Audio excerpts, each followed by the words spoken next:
everyone, and welcome to MotoUSA TV. I'm your host MJ, and this week we're at it again with all kinds of motorcycle action, from street to dirt, and even blending the two.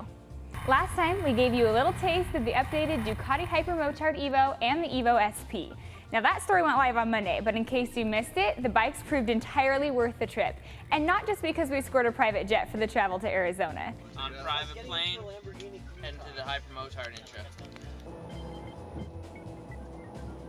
The revised machines are exactly as the name suggests, an evolution of the previous models.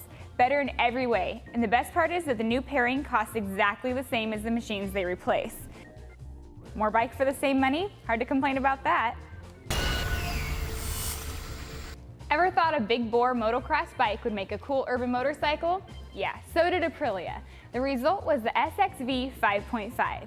This 550cc supermoto bike uses a compact V-twin engine and has road-based rubber, lights, blinkers, and mirrors to make everything legal.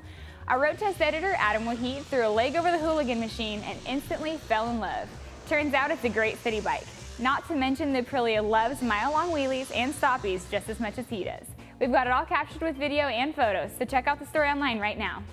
Motorcycle USA packs its bags and heads to Cincinnati this weekend for the annual Easy Riders V-Twin Expo.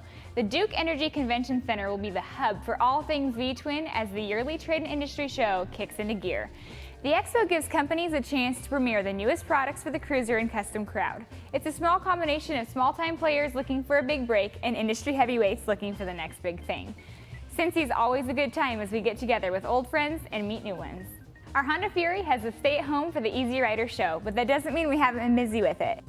Our Project Fury continues with the next performance enhancer. We've already slapped in an AFT Customs hip performance cam and piston kit, followed by a set of Cobra Speedster swept pipes. Those alone added about 20% in horsepower. Now it's time for us to plug in Cobra's FI 2000 fuel injection tuner, and Brian's been working on this. So Brian, what can you tell me about this tuner? Thanks, MJ. The FI 2000 actually controls the engine mapping so that we're getting the premium air fuel mixture so that this thing is running really lean and clean. It's all plug and ride and uses the OEM injector connectors. It's a breeze to install. There's no computer downloads required, no dyno testing because everything's pre-configured from the factory. We've got it all installed now, so we're going to take it out, make sure everything's firing correctly, then throw it back on our dyno and see what type of performance gains we get. Thanks so much, Brian. So stay tuned for all the information on the Cobra products and get caught up on all of our wrenching by going to motorcycleusa.com and searching for 2010 Honda Fury Project Bike. Last week, you saw Kyle Redmond put the new Husqvarna TXC 250 to good use on the Zip Tie Racing Enduro Cross course. Kyle makes it look easy, but there really isn't a whole lot that's more difficult than negotiating one of these nasty tracks. We had Redmond explain the best way to get through those rocky turns that are so common in this form of racing. The one thing not to do in a rock turn is sit down and try to make the turn like it's like a berm. You don't want a lot of weight on the front wheel when you're making that turn because it's going to slide out, you're going to fall, you're going to stick your front wheel in a hole, you're going to stop, you're going to have no momentum. A rock turn like this is coming straight, stand up, foot plant turn, and go out straight. So if you can do it in a V, that's the best.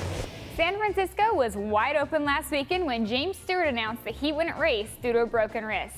The reigning champ set out to recover, which left the rest of the 450 class with a newfound hope. Ryan Villopoto was more than happy to take advantage as he surged through the top 10 to claim his first victory this season for Monster Energy Kawasaki. Josh Hill was eager to make up for his San Manuel Yamaha teammate's absence and scored runner-up for the second week in a row. Davey Millsaps finally put his factory CRF 450 onto the podium, while Ryan Dungey protected his championship points lead with a solid fourth place after coming back from a crash. This weekend, the tour heads to San Diego. Dungey won this event last year in the lights class, and considering his performance so far aboard the 450, he has to be considered the favorite. Finally, someone stopped Jake Weimer, who was steamrolling the 250F class. The Monster Pro Circuit Kawasaki rider finished second behind Trey Canard, which put an end to his 3-race win streak. Canard led all 15 laps at AT&T Park with Weimer on his tail, proving the Geico Powersports Honda Pilot is up for the challenge, while Brock Tickle finished third on his Yamaha. Weimer holds a comfortable 16-point lead with 4 Western Lights races left in the series, but Canard is looking to chip away starting tomorrow in San Diego. 2 weeks ago, we had the massive rainstorms in SoCal, and San Fran is always sketchy, but the weather looks to be mild this weekend, which means the racing should be stacked inside Qualcomm Stadium. Thanks for tuning in again this week. We've got a couple big motorcycle shootouts bearing down, so don't miss a beat and check for upcoming episodes on MotoUSA TV. Thanks again, and we'll see you soon.